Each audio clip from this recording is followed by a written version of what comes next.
Instalimi i rreth 150 paneleve fotovoltaike në 6 kopshte dhe shkolla në qytetin e Lushnjës do të mundësoj uljen e shpenzimeve që aktualisht shkojnë për energji, reduktimin e dioksidit të karbonit dhe do të krijojë kushte më të mira dhe një ambient më të pastër për rreth 1500 fëmijë dhe nxënës. Projekti u financua nga ambasada gjermane. Ky projekt është një hap konkret të energjisë së rinovueshme dhe të gjetër dhe është një shembull i qartë i zhvillimit të qëndrueshëm lokal.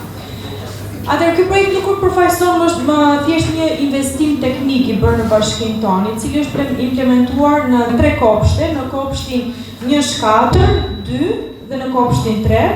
në shkollën Kongresi dhe në shkollën 18 tetori, i cili do të implementohet, ka nisur puna në Staboj për implementimin e këtij projekti, dhe në çertën numër 1. Projekti u realizua në kuadër të programit të Bashkimit Evropian për tranzacionin e energjisë, marrëveshja e kryetarëve të bashkive në ballkimin perëndimor dhe Turqi, zbatuar nga GIZ me fonde nga Bashkimi Evropian dhe qeveria gjermane. Ne them shpesh që Lushnja në fakt e ka bekuar Zoti, sepse ne kemi më shumë se 300 ditë me diell dhe kjo na favorizon që ne të jemi shpesh e shumë programeve të cilat janë tani edhe në kuadër të fondeve të Bashkimit Evropian, programi 2021-2027, ku në thelb të saj ka pikërisht energjinë e rinovueshme dhe ndryshimet klimatike.